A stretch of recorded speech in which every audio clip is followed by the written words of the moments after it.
పాపభీతి లేని పామరత్వము బట్టి, దైవప్రీతి లేని దారి బట్టి, మానత్వం అడిగే మానవయందు విశ్వశాంతికిదియే విప్లవంబు. Because of the lack of fear for sin in human beings and lack of love for God, there is decline of morality in society, and that is the reason for the lack of peace in the world. It's very simple. This is all that is required to be done. Papa Bhiti, Daiva Priti, Sanghaniti. Papa Bhiti is fear of sin, that if I do something wrong, it will not only harm me, it will harm everyone around me also. Papa Bhiti, I shall not do that because it will not only harm me, it will harm everyone around me. Why should I do that? Not because police will come after me, not because I'll be jailed, not because there'll be a fire which will be lodged against me, but out of simply a sense of love and responsibility for all humanity. I am a part of this society and I must be responsible. And why? Because I love the humanity. I don't want to destroy each other. I want everybody to live in harmony and peace. Let all be healthy. Sarve bhavantu sukhinaha. Why? Because I believe that God is in all. And I am responsible and answerable to that God at the end about all that I have done, said and thought in my whole life. So Daiva Priti is the only source. Force will not work. And when these two are together, morality in the society, people following their own dharma. Dharma, morality, I am not even saying niti, I am saying dharma. Because niti is the outer reflection of the inner dharma. If your love is there in the heart, your policies will be full of love. Niti is but a set of codes or policies or a law. But dharma is the inner essence, who I am. And if I behave in accordance to my dharma, all my niti will be correct. Therefore, dharma, swadharma, swadharmo, nidhanashreya. Swadharme nidhanashreya means even if I have to follow my dharma and die, it is better that I die following my dharma than to not follow. That is the power of one's own dharma. One must do what is to be done. And what is to be done? Daiva Priti, Papa Bhiti. Love God and fear sin. If all of the world just gets these three sentences right, there will be peace in the world. There won't be scientists creating weapons, warfares. There won't be politicians amassing wealth at the cost of the innocent people. There won't be industrialists, abusing the nature and the resources for the sake of gaining some money. There won't be any harm to anyone in the world because everybody has understood Daiva Priti is the supreme, therefore Papa Bhiti must be there, and naturally it will lead to morality. This is so simple, that's all is needed in this world today. To say it is so simple, 3 sentences altogether, not even full sentences, 3 phrases, 6 words in total. Daiva Priti, Papa Bhiti, Sangati. That's all is needed for the Vishwa Shanti. But unfortunately, humans have deviated so much from this original idea. So when our grandfathers and grandmothers would say, don't do that, God will be upset, generally they'll threaten you, God will punish you. Whatever it was, they were afraid of committing sins. Because they knew of a higher life. They knew this life does not end with this physical departure. Our karmas will pursue us till the end of the earth, like that Nakshatraka. He will not leave you. Whatever happens, this karma will come behind us. That's why I was saying the other day, కఠిన తపస్సులే చేసిన కానీ car అడవులకే పోయిన కానీ కులదేవతలను కొలిచిన కానీ ఏదైనా చేసిన కర్మ దాటి వశమా at the end can we overcome or can we conquer our karmas we can not. This karma will chase us till it exacts everything that it's supposed to get from us. It will torture us, it will trouble us, it will make us sad, sorrowful, it will show us hell, whichever way you put it. This won't leave us. So this karma is nothing but papa or punya. Good karmas or bad karmas. Punyam, if you keep doing, there is no reason for you to be sorrowful in your life again. Never he will. Nabibeti kuchasyaneti. The one who knows, does no wrong, never has to fear anybody, never has to be afraid of anything. Never. Because we have never done wrong. Why should I be afraid? Suppose I have never made a mistake. I can put my head high and walk. Who can point a finger at me? Because I never made a mistake. Mistake means fear. Therefore, not making a mistake is not possible by our own individual strength. It requires tremendous divine support to not make a mistake. Alone, if you think you can deal with the things, not possible. Pandavas could not have won the war without Krishna. Likewise, to conquer over these senses, mind, and all the other faculties that push us into making mistakes, divine support is a must. That support, when it's there behind us, it's possible for us to not make mistakes. And why will divine go and support anybody? You should have asked divine for the support in the first place, isn't it? If you don't even ask, Duryodhana goes and says, I don't need Krishna, I need the whole of his Sena. And feels happy, Mudamate, feels happy I have got a good deal, because both of them approached Krishna at the same time. And Krishna played his own drama of acting as if he's sleeping. And both of them waited, one at the feet, one at the head. And Duryodhana thought that now and he thought that first Krishna saw Arjuna at the feet. Oh Arjuna, when did you come?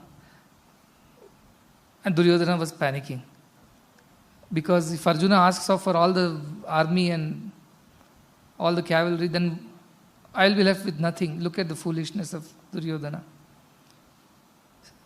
And he gave a chance to Duryodhana to ask. He said, I want all your army. Arjuna asked, he said, Arjuna, you have come first, you ask. And Duryodhana is sinking in his heart. If he asks all the army, how will I win this war? But Arjuna says, I just want you to be by our side, that's all, I don't want anything. So Krishna said, I have divided two things. One side is all my army, one side is me. And Arjuna asked for divine support. He didn't ask for the worldly support. He didn't ask for scriptural knowledge. He didn't ask for some pandityam, intelligence or anything. He just asked, I want your divine support for this war. Everything else can be given to this Duryodhana. Duryodhana, look at the comedy. Somebody who cannot be defeated is Duryodhana. And he is only cause of his own defeat, because he asked for the wrong thing. So divine support is a must to get detachment, develop dispassion, develop this strength to discard the unwanted things from our mind. Who will give this divine support? To whom it is given? Again Bhagavad Gita. Bhagavad Gita again. Sarvopanishado. Comes to this. What he says? Dadami buddhi yogam tam. Whom should I give buddhi yoga? Buddhi yoga means to use buddhi to attain yoga. Whom should I give this buddhi? Tesham satata yuktanam. All the time. Don't forget me even for a moment. Satata yuktanam. Bhajatam. Priti purvakam. Those who worship me with love. Not for the sake of Akshvahuni Sena. But for me, my sake. Satata yuktana, to those alone, tesham, buddhi yogam dadami. I will give this buddhi yoga. Others I will not give. He told very clearly. So I said yesterday, we've been discussing buddhi is must. That to which kind of buddhi? Sattva buddhi is must, not rajas buddhi, not the lower mind. Both are identical, both look alike. That again Krishna explains in Bhagavad Gita. Pravuttam cha nivuttam cha, kaya akaye, bhaya abhaye, bandham cha moksham cha, yo vetti. Sa satvika, buddhi satviki. That buddhi is satvaki, O Partha. That buddhi which can differentiate between all this, pravritti marga, nivritti marga. That which will bind us and that which will free us. The one which knows that. The one which knows karye, akarye. What should be done, what should not be done. The one which knows the difference between bhaye, abhaye. What will lead to fear? It means mistakes. And what will lead to fearlessness, which is truth. No mistake. What will lead to bandham? What will lead to moksham? That which knows this, that buddhi is satvaki, sattva buddhi, pure buddhi.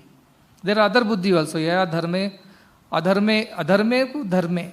What it says is that when you think adharma is dharma, that which teaches you that adharma is actually dharma. I told you yesterday the convincing will happen. Why should I not eat meat? In the past, people have eaten meat. That is also Brahman. This is also Brahman. Why should I not be given. Vaishnavara is the same in all. Should be able to digest. All kinds of excuse people give me. Why they should be allowed to do certain things. What kind of buddhi is that? Very clearly says. Ayathavat. Reverse way it tells you everything. It means it tells you wrongly. That is wrong buddhi. Those buddhis fall in the category of Rajas and Tamas. Rajas, what it does? It confuses you. It doesn't tell you as it's supposed to be. It tells you the wrong thing. That is the lower mind. And Tamas, it tells you to do adharma. It doesn't even tell you wrongly. It says just do wrong. Don't even think of doing right. Viparitamcha. Everything it tells you opposite. That is the buddhi, which one? Tamo buddhi. So Rajo buddhi, at least, it is unable to differentiate between dharma and adharma. But Tamo buddhi, what it does, it simply tells you adharma is the right thing to do. Don't even bother about discriminating and thinking more. Just go ahead, murder. Just go ahead, do as you please. So these kind of buddhis are there in us. We want good buddhi. How will we get good buddhi? Satata yuktanam, bhajatam. So continuously you have to remember God. God, give me the good buddhi, sad buddhi. Give me the right kind of discrimination, right kind of thinking, so that I am able to take the right decisions. I don't make a mistake. That is very important. That is what is at bhakti. Here it comes, bhakti becomes very important, because without bhakti it's not possible to get rid of bhukti. Our individual strength is not enough to deal with our minds. That whole, you have to command the entire divine power which is at your disposal. You have to call upon Krishna. Please come and do something about this. Otherwise this mind is going to destroy me. It convinces me somehow or the other that everything what I am doing is okay, it's perfect. Rajo buddhi I have. Sometimes it even convinces that wrong things are perfectly fine. It is okay. That kind of buddhi I should not have, Bhagavan. Make sure that my buddhi is discriminating and chooses the sattva buddhi manayam. I am able to choose as it's supposed to be. Dharma, adharma, karya, bhaya, abhaya. Bandham, moksham, pravittam, nivrittam. I should be able to choose correctly. That prayer you should send out to God. Otherwise, by yourself, if you think you can achieve this and win the war, then you are like the foolish Duryodhana. Your name may be Duryodhana, will be Suyodhana you will be, because you can be killed easily by the senses and the mind. So you have to, that is what Kathopanishad Yama said, Preyo Shreyo, both will come in front of you. One is very pleasurable, nice and pleasant to the senses, quick and instant enjoyment. But eventually eternal sorrow it gives you. And the other one is that instantly, if you see in that moment, it may look like difficult, it may look painful. But eventually, in the long term, that is what will keep us extremely happy. It has been told any number of times. Kathopanishad, it was told in a whole chapter. Bhagavad Gita, it was told in one small shloka. In Swami, it's hardly 6 words. Yet it doesn't go inside people's head. Why? Because we are not serious about our spiritual progress. We are not serious about it. If we were serious, why would we not put efforts? If you are serious about passing the exams, should you not put efforts? If you are not serious, only you will laze around and think whatever comes, it's fine. And then come back and say, I am Samabuddhaya, whatever marks come does not matter, I am already in state of Samadhi. You were lamenting yesterday, there is no Jivan Mukta in your group of people. I have become Jivan Mukta, please acknowledge. I was thinking, I don't declare myself as Jivan Mukta. And here is somebody says that Swami, I have given all my controls to you and I am a Jivan Mukta now. Avigyatam vijanatam, vignatam avijanatam. The one who says, I know it, he does not know it. The one who says that I don't know about anything about it, actually is the one who knows it. So that is the buddhi. One day people decided that they are already Jivan Muktas. That is buddhi. How it can? That is the mind. How it can easily convince you, you know what, I have given up everything, I am here, I am doing some sadhana in there, I have already become Jivan Mukta. As long as no negative things come, go and irritate him a little and all the Jivan Mukta will come out of it. Irritate him a little bit. Go and say a thing or against what he or she thinks. or do anything which is against what is Shri. As long as you don't touch them, all look angels. Scratch them, the beast comes out, as Vivekananda says. So this Jivan Mukti is not as straight as what it sounds like. I may make it sound very simple to encourage you that it is in yours, it is like a gooseberry on the palm and it is easily achievable. Never say you can't. I will encourage you like this, because the moment examination, class starts, the teacher comes and puts a long face and says, it's a very, very difficult subject, I don't know how many are going to pass. What kind of teacher is that? So he will tell, it's very easy, you should put efforts, I will explain to you, you put efforts, we will pass. All of you will get good marks. Some courage you develop, some kind of a motivation. So that is why God will come and motivate you again and again. So Krishna says that what have you to do? Buddhi yogam upashritam. This buddhi yoga, you upasana, you follow that. Buddhi yogam. How do I follow this buddhi yogam? Why? What will I get out of this buddhi yogam? Krishna only says, mat chitta you will get. Your mind will get completely absorbed in me. Satatam bhava. Buddhi yogam upashritaha mat chitta satatam bhava. Continuously you will be able to absorb your mind in me. Now you will say, which is first, chicken comes first or egg comes first? Just now you told, the one who continuously thinks of me will be granted buddhi yoga. Now you are saying, the one who gets buddhi yoga only can think of me continuously. Which comes first? Which comes second? You may ask me like that. It's like asking which came first, chicken came first or egg came first? Which one came first? Truth is that it does not matter. If you develop continuous thinking, your buddhi will get sharpened. And if your buddhi gets sharpened by continuous thinking, you will continue to think continuously.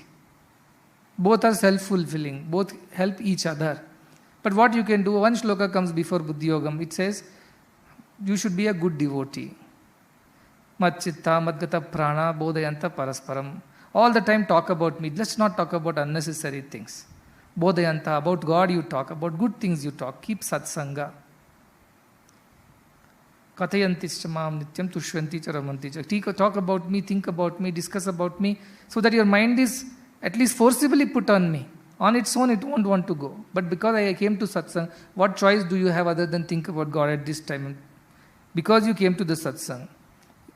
Naturally, you are listening to something good or thinking of something good. If you did not come to satsang, let's say you were sitting in your room, would you be thinking of God with the same intensity and attention now?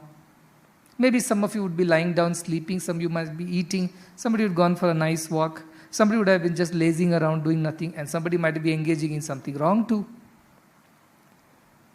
But because you forced yourself into a satsang at this point in time, or came voluntarily, or came with joy and enthusiasm, whichever way, you came to a satsang, job done. Job done. Because, see, when Buddha's disciple one day sat in meditation and woke up, that's what Nitya Shanti told. And he said, I have got a great idea, understanding. What is it, Buddha asks? He said, I have understood that satsanga is half the job done. Half of it is done if you have satsanga. And Buddha said, no, satsanga is full job done. If you are in satsanga, it's the full thing, it's not just the half thing. It's not half, it's full. So push yourself into a satsanga. Kathayanti cha maam nityam tushyanti ramanti cha. Thinking of me, speaking about me, talking about me. That's the first step. Push yourself into satsanga. Satsangatve nissangatvam. Your mind gets agitated. A desire is trying to conquer you. It is so strong. Just leave the place. Run into some satsanga. Go get into the company of some people who can give you some noble thoughts and noble feelings at that time. Just run. Tyaja durjana sansargam. What is durjana? Our own mind, tamo mind is durjana. Run away, saying, I don't want this mind. That running away, if you don't do at that point of time, the mind will overpower you. Because it knows the trick. So that thing, the first response to the mind, how quick is the response? They say when we were telling the heart attack comes, the first 1 hour is the most crucial. If you don't treat the patient or don't bring him immediately to some kind of a first aid, the damage is done. After that 1 hour, you may put any number of efforts to revive the patient.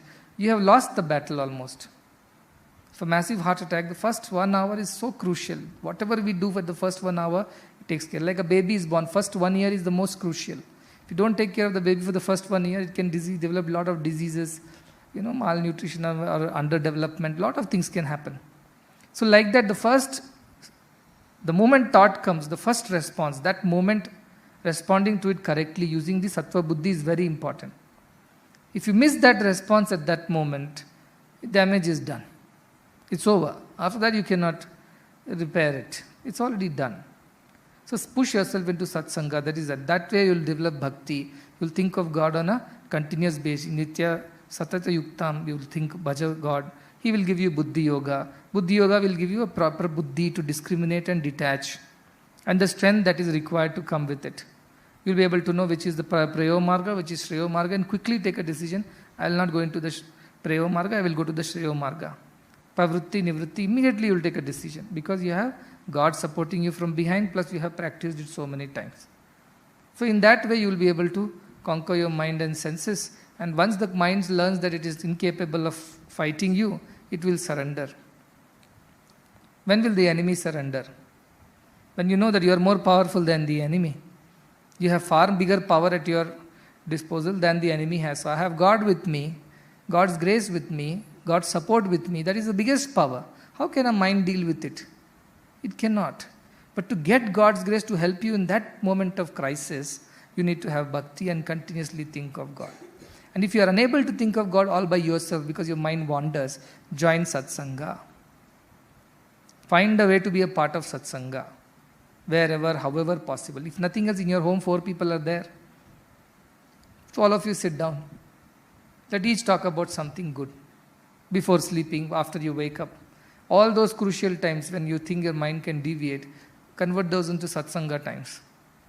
So that is the idea that buddhi yoga or buddhi will not get sharpened unless you have satata bhakti, and that will come only with satata sangha, satsanga, continuous satsanga. You go back and look at your life, all the mistakes you have made is when you forgot God.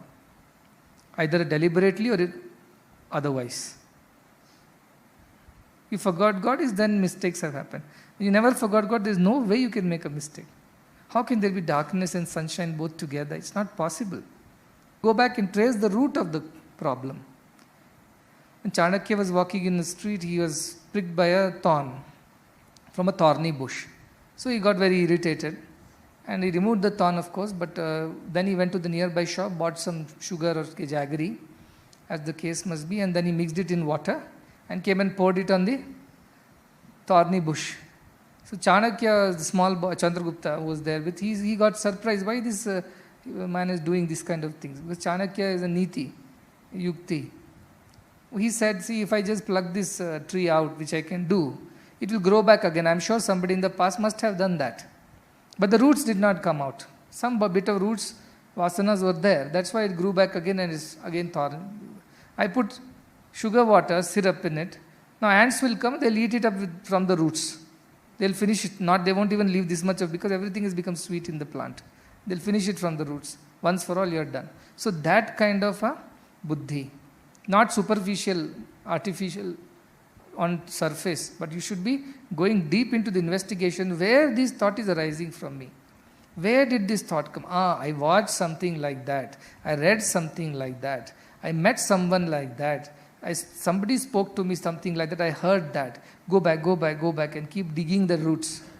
Then you'll know this person, whenever I meet, this is what we talk. That's where subconsciously I pick up these thoughts.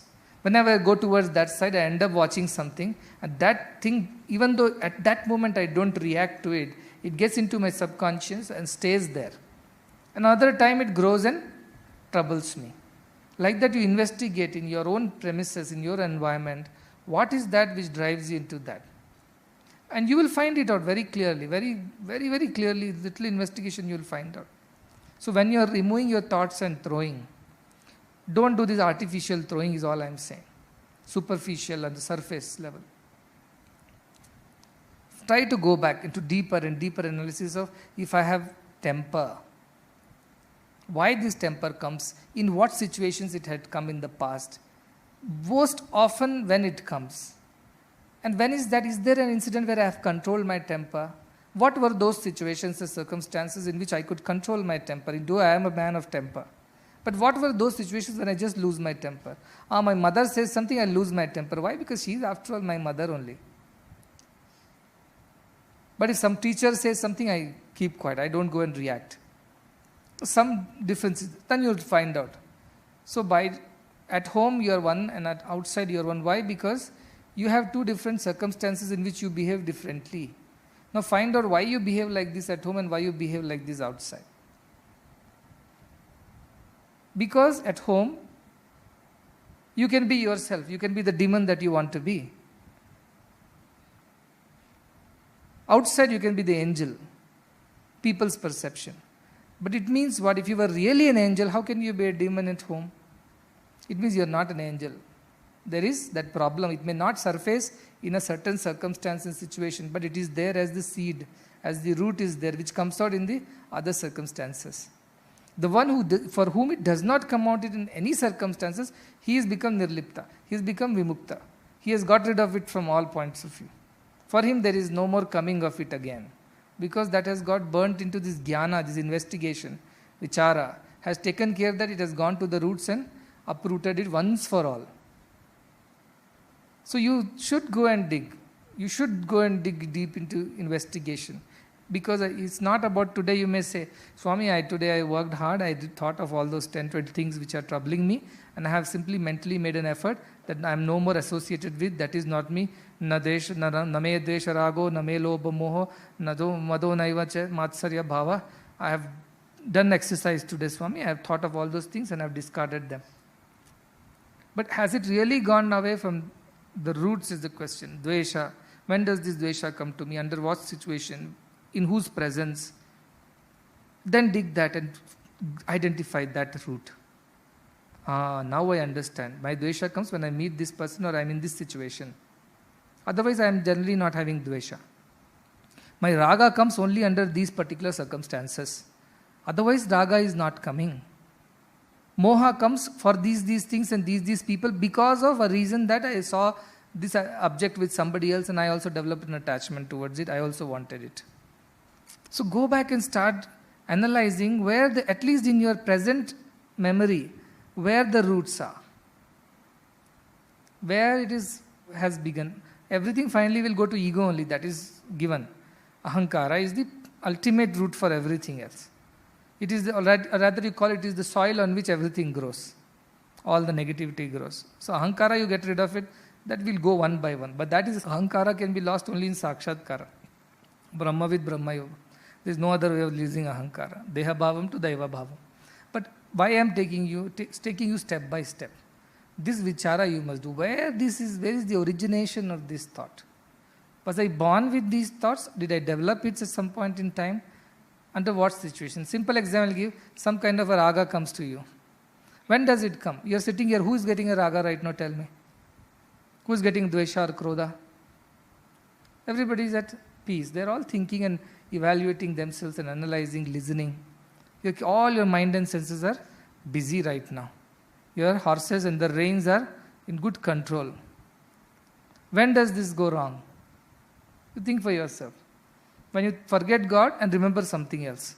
If you forget God and remember nothing, still it is okay. But what is happening? You forget God and instantly remember something else.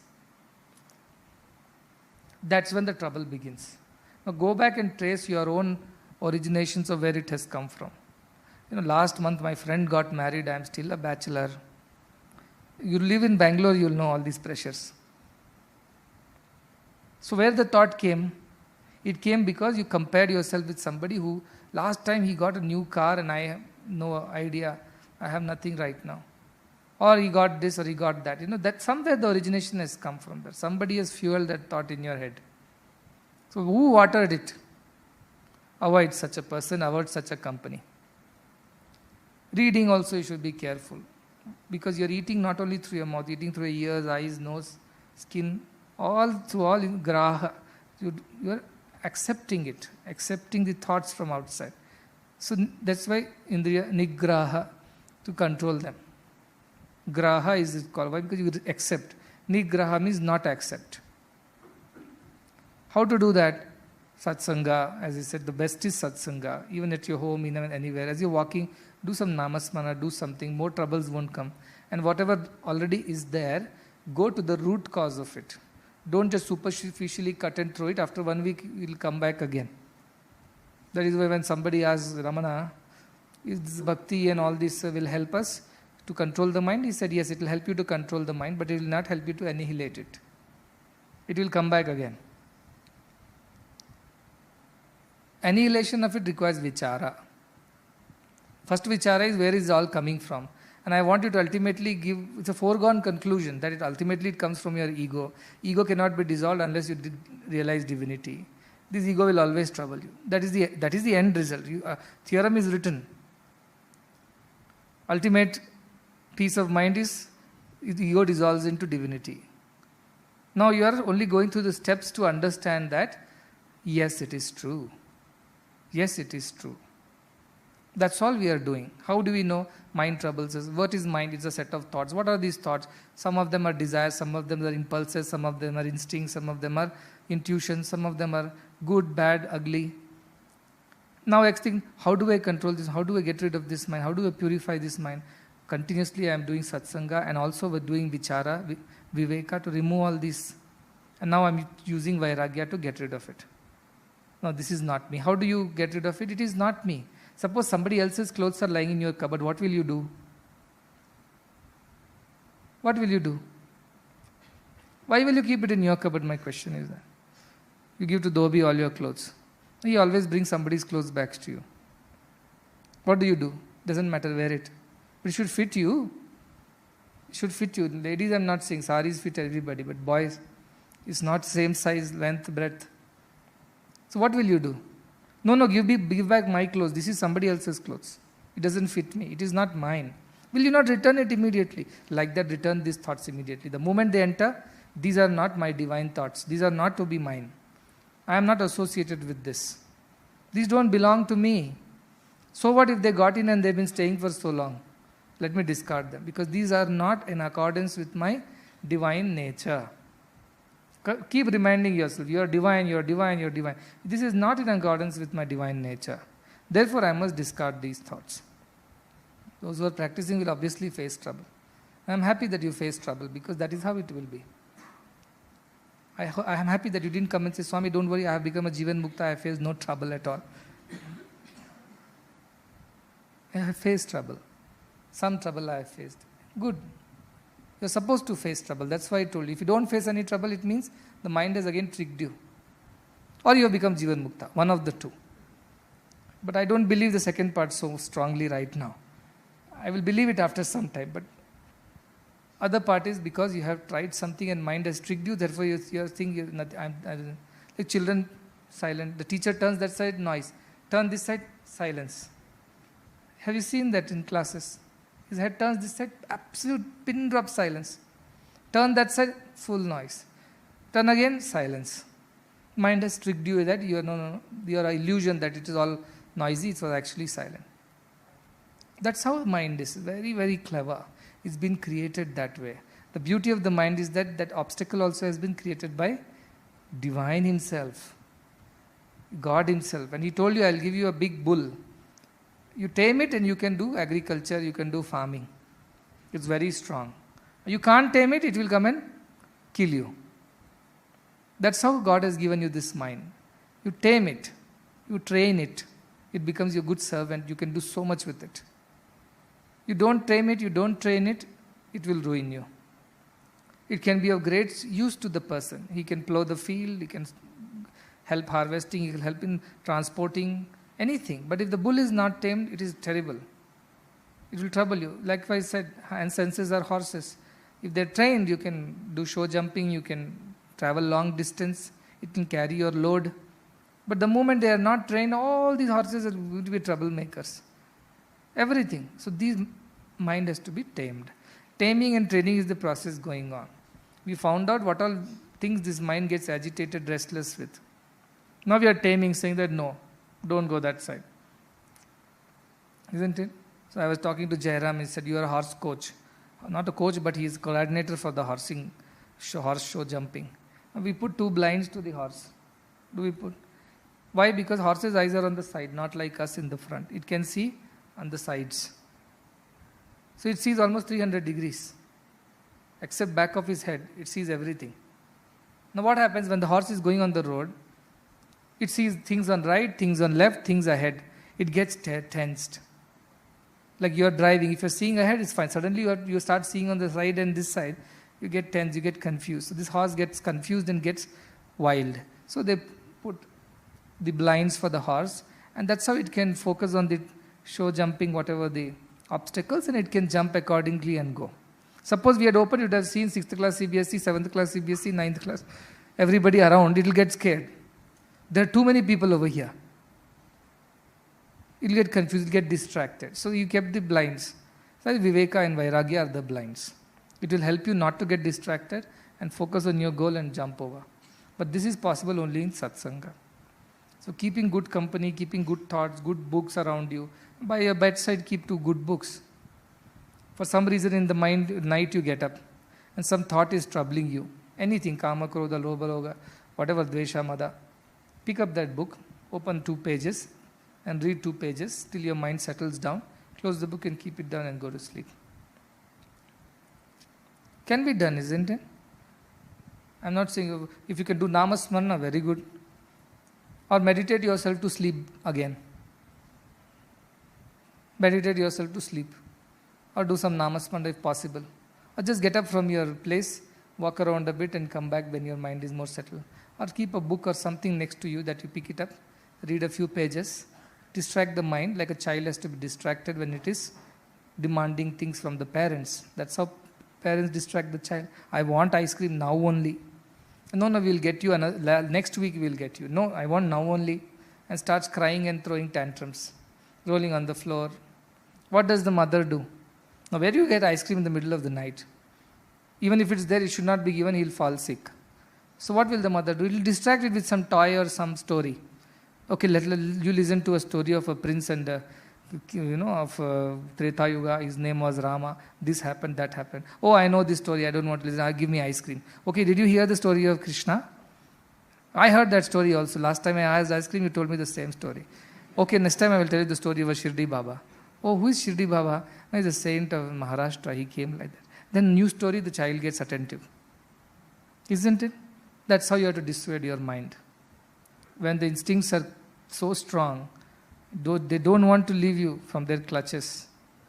That is the time you have to distract your mind with a story or with a method.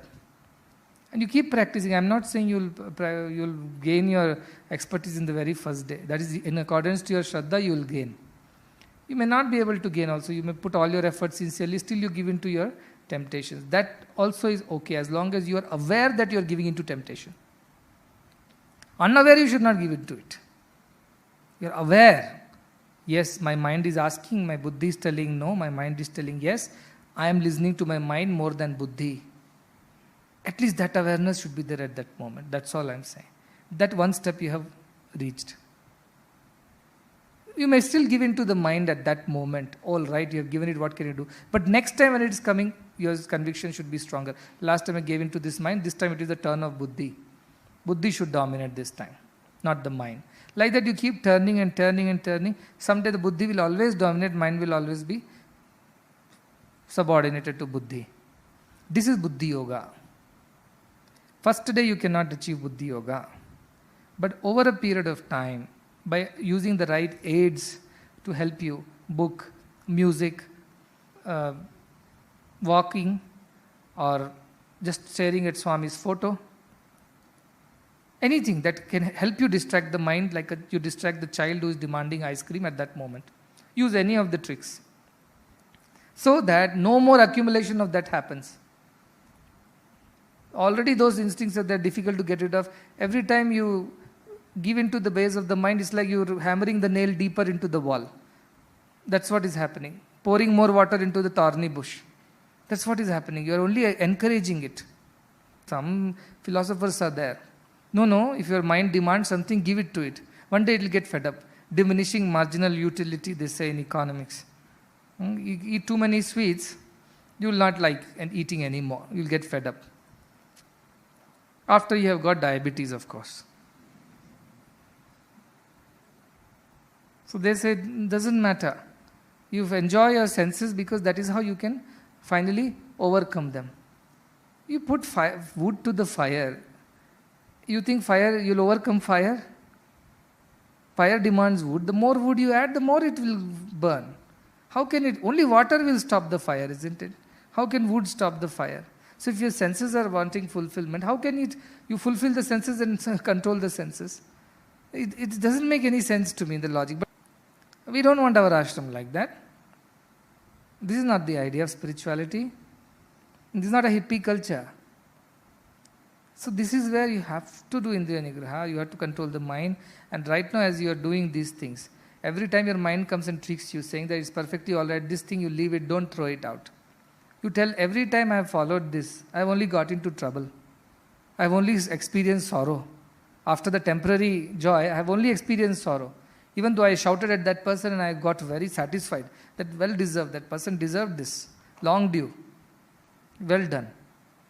One part of you think, should you behave like this? Okay, they behave that way, that is their nature. Should you behave like this? Your buddhi will tell. Mind will tell, what is wrong? Am I not responsible for correcting my own brothers and sisters and everybody? Should I not teach them a good lesson? Somebody wrote to me also one day, Swami, you said Tyajadurjana Sansargam. But if we Tyajadurjana Sansargam, we run away from bad people, who are going to go and correct them? Who are going to teach them good things? If all good people run away from bad people, then who is going to teach the bad people to become good? Genuine doubt. I said you should become so good that you can never become bad. Then you can go into the bad company. Buddha can walk into anywhere and not worry, because he is sure that he will not go back to the bad ways. He has all conquered, he's overcome. If you have done that, then you have the right to go into that. Otherwise, don't even take risk. This is misplaced compassion. And I have seen this. There were two friends in our own institution. One was very notorious, one was very good. So I told this good fellow, see, you keep a watch on the notorious one and see to that, both of you maintain some sanity and discipline over here. What happened? The good fellow, bad fellow, whether he became good or not, the good fellow became bad. Because the other fellow somehow convinced him that it is all right with all these things. Doesn't matter. So what happened? It became reverse for them. It means what? You didn't have enough strength to brave that. Therefore, don't go into the bad company. Avoid it. Don't even think that you can go and do some good to them. No. That is why somebody asks, how do I help the world? Help yourself first. Forget the world. World comes next. First you help yourself. You yourself don't have enough strength to face the things. And you want to go and be seen as some reformer outside. First you reform yourself. And when you have had that kind of a courage and conviction and the strength, then you can take up anything. You don't know yourself, you want to teach others. How is it going to? Andhe niyamana yathandaha. Blind leading the blind it will become. Both will go and fall in a ditch somewhere. So don't try all these stunts. You think of first saving your own soul. In the sense, learning how to conquer your mind, keep matchitta, keep the buddhi absorbed in niveshyasi, into God. It is powered by God. Your buddhi should be powered by God. Then it has enough strength that you can discard things which you don't want. As I said, at the end of it, only final one desire should remain. And anything else should be just complementary to that desire. Desire should remain that I should know my truth. Because all problems end there only. One step before that is not the end of the problem.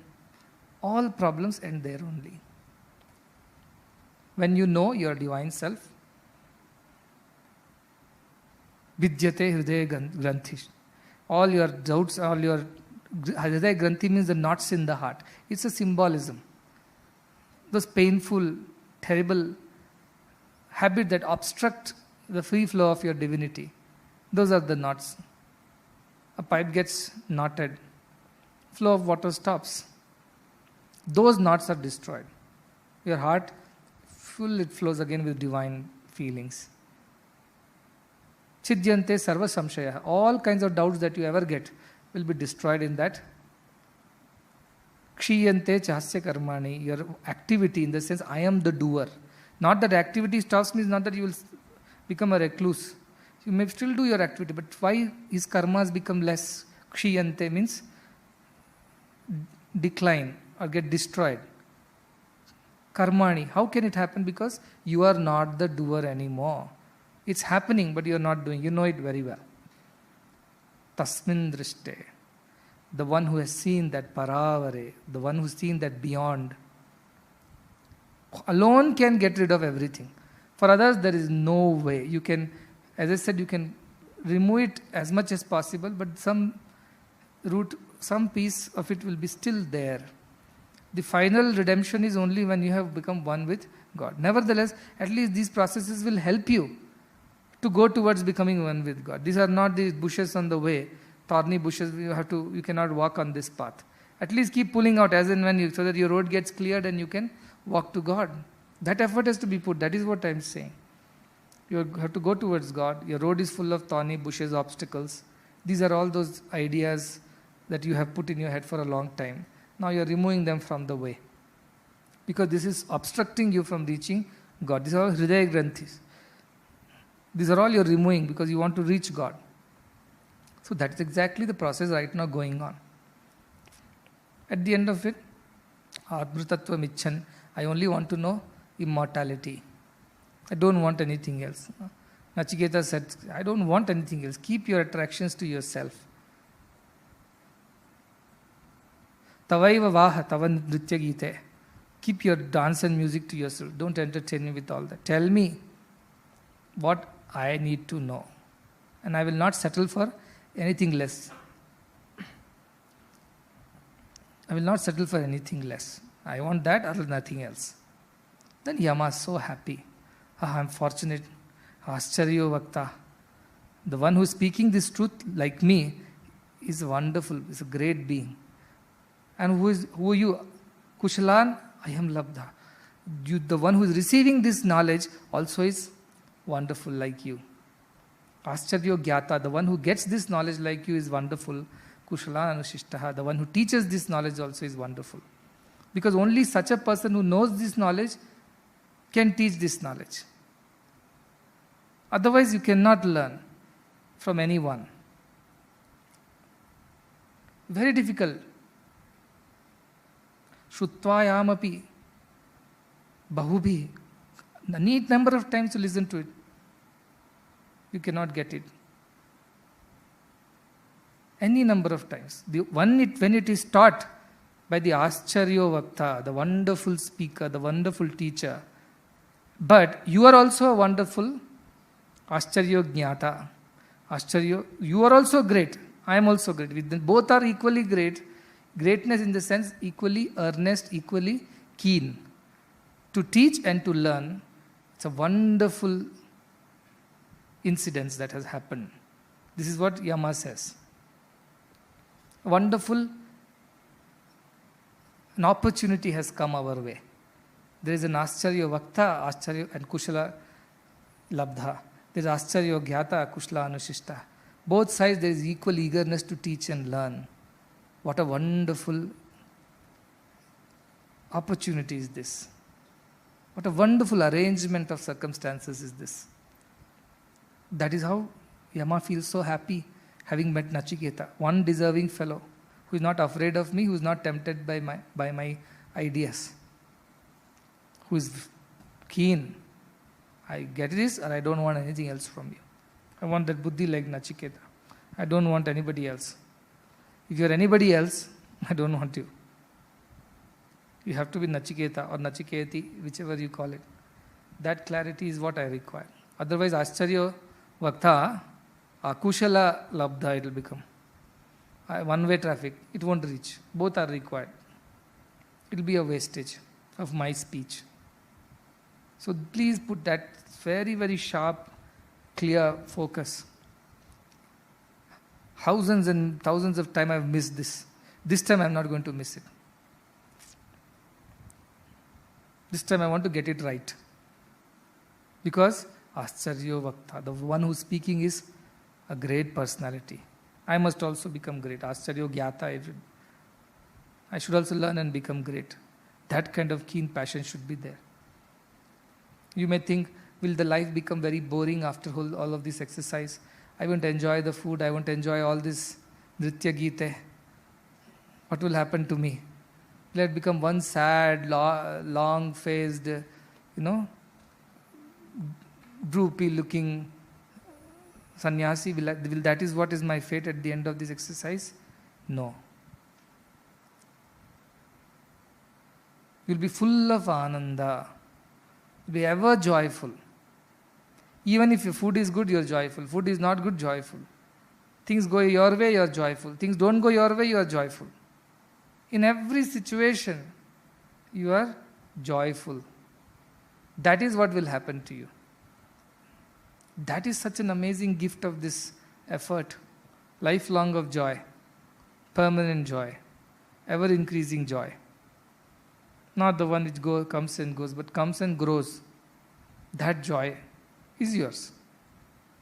You'll continue to sing, you'll continue to act the way you have to do. You do everything with a clear awareness that all these things are being done as a part of my duty here.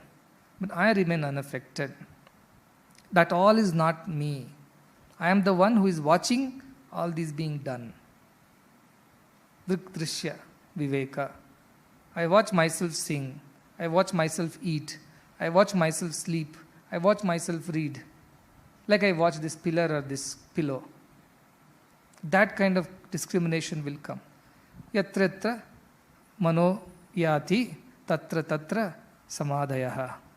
For such a person, wherever his mind goes, into any silliest small doubt of a 5th class, 6th class student you are clearing, to dealing with a huge trust issue, to developing some big building or buying a land, to dealing with your colleagues and elders, sarvatra samadhayaha.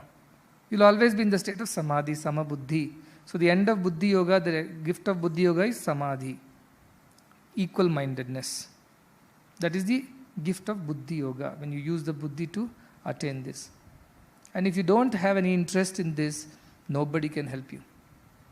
And I know some people are not interested in all this. They're very happy entertaining themselves. If we are singing bhajan, no, we are singing for Swami. What more do you need? Swami always said, if you sing for me, I will take care of everything. No, I didn't say that. I said, if you sing for me always, satatam, then I'll take care of you. Ananyas chintayanto mam. Tesham nityabhiyuktanam. So why don't you believe that you are nityabhiyukta? I am taking care this way also by teaching you buddhi yoga. Why should you not believe that? Why should you take the lazy path that I will lie around and my mother cat will come and pick me up? If you really have that bhakti, there is no doubt. Then you would have never sinned at all in these many days. If you really had that bhakti, you would have never deviated from this path. But if you have already deviated and there are possibilities of deviations, it means what? You are not that kitten bhakta. You are not the ananyas chintayanto. You are not the satatam bhajatam. You are so-so. It means you need this effort. It means you need this effort. So please put this effort. That is very, very important at this point in time. The end of it is so beautiful. The journey may be whatever. Happy, unhappy, easy, uneasy. The destination is beautiful. When you climb the hill, have you ever climbed any of these hills on top? At least Anandam Hill you have climbed. That is enough to tell you. Climbing is a huffing, puffing, hot sun, winding road. Effort is there. When you reach on top, beautiful view, nice breeze, and the mandir. So if Anandam Hill only is giving you this much of Anandam, if you climb up Nandi Hill, the view will be even better, you can see so far. That is even more beautiful, but climb also is going to be equally tough. But this climbing is a must. Don't settle down at halfway through the hill saying that this much view is enough for this life. Next life we will see. There is no guarantee that you won't doze off and roll down the hill next day. Definitely possible. So at least you should climb up. Okay? Children, how straight they sit when the movie is going on. Not one word from their mouth. Have you seen their interest? That's why when I watch these boys, I get so much of confidence.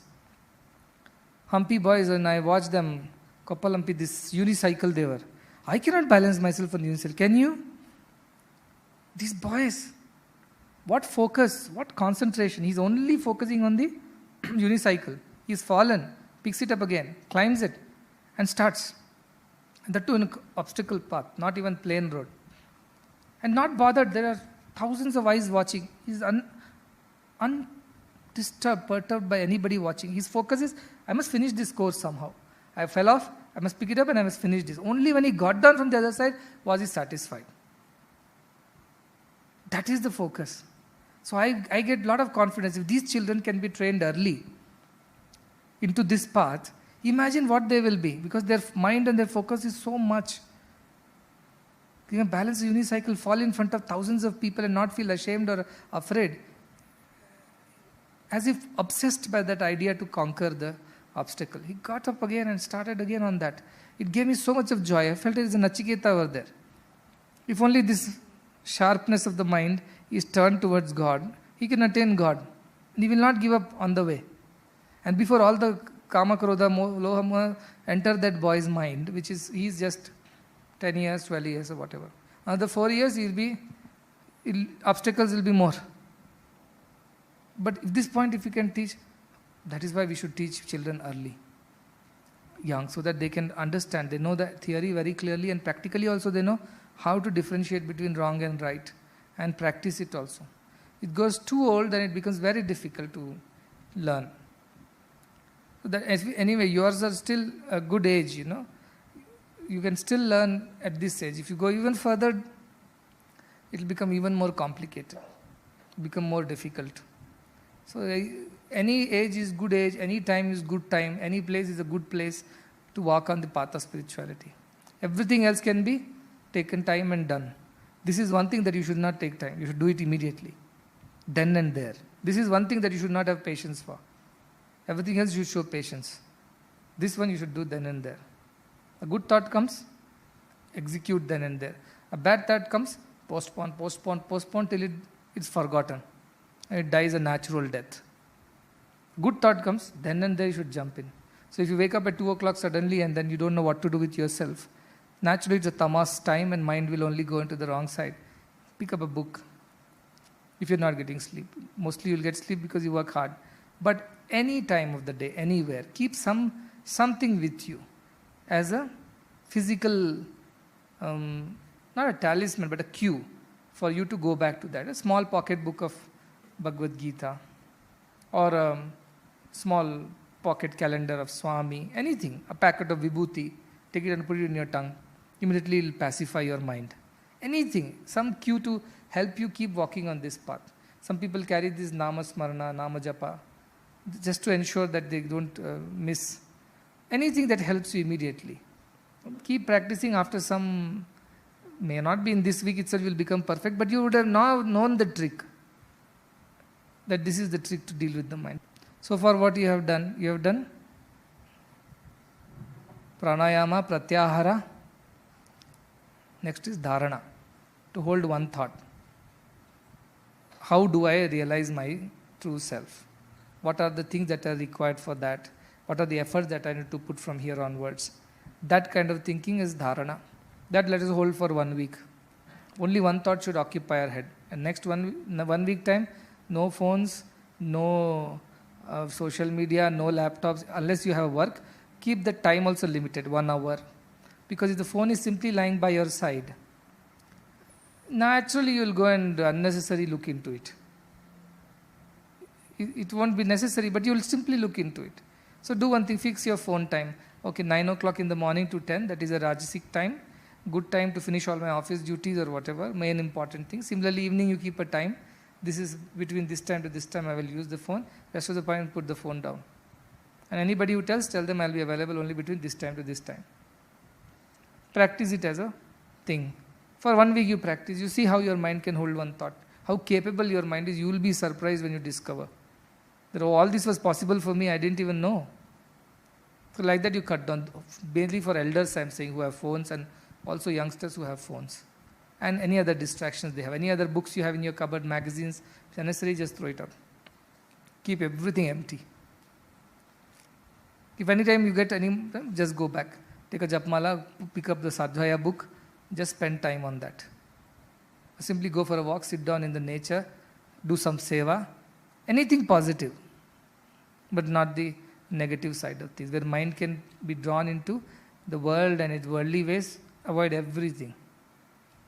You are doing bhajan practice, all right, or you are doing some other Veda, something, all right. Anything positive. That week you should not allow any other thought to get in. That is the effort. Let us see, 4th week should be the result. 3 weeks of effort and 4th week should be you should feel some result of this whole thing. Has anybody felt some peace in these last 2 weeks compared to last 2 years? Or more disturbance you have felt? First 2 weeks will be disturbance. Next 2 weeks will be peaceful. When you clean your cupboard, dust is there, dust rises, gets into your nose, you cough. That is the first 2 weeks. Next 2 weeks, you have already got rid of the dust. It's quite clean now. Make sure the windows and doors are closed so that more dust does not come in. That is the next 2 weeks. Let us see how well you do. But at the end of it, again, I repeat, at the cost of repeating that, it's not enough if I go on speaking like this. Before me, hundreds and thousands of saints have spoken.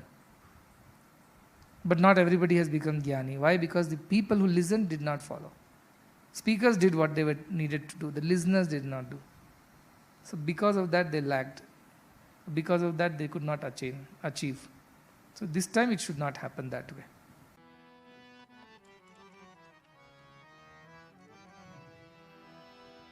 प्रेमामृत बरसाओ बाबा, प्रेमामृत बरसाओ बाबा, प्रेमामृत बरसाओ बाबा, प्रेमामृत बरसाओ बाबा, दया करो भगवान, दया करो भगवान, कृपा करो भगवान, कृपा करो भगवान,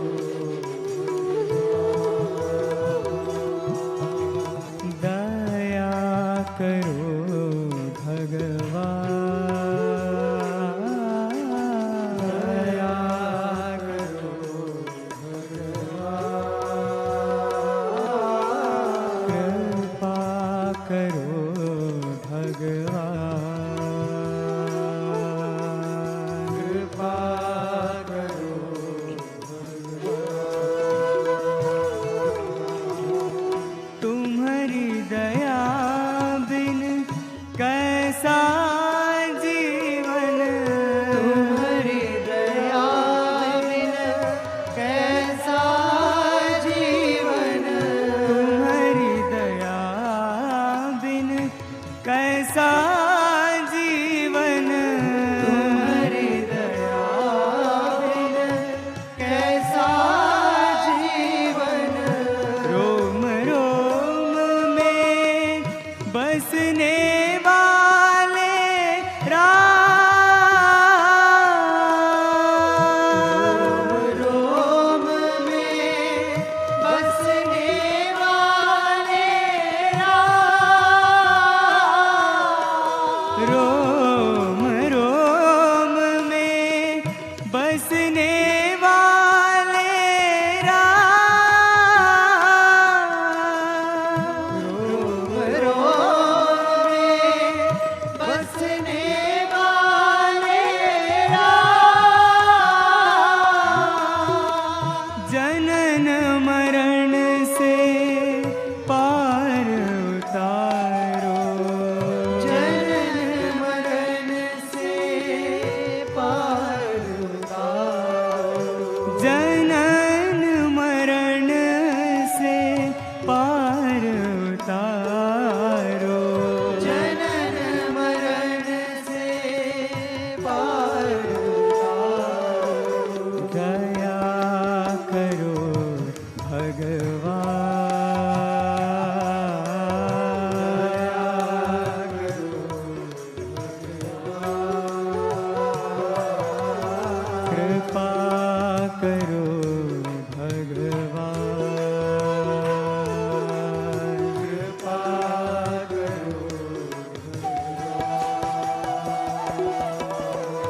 दया करो भगवान,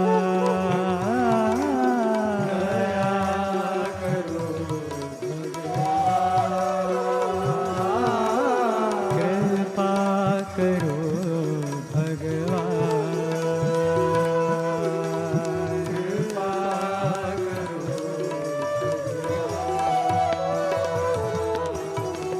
प्रेमामृत बरसाओ बाबा, प्रेमामृत बरसाओ बाबा, दया करो भगवान, दया करो भगवान, कृपा करो भगवान, कृपा करो तुम्हारी दया बिन कैसा जीवन, तुम्हारी दया बिन कैसा जीवन, रोम रोम में बसने वाले राम, रोम में बसने वाले राम, रोम रोम में बसने वाले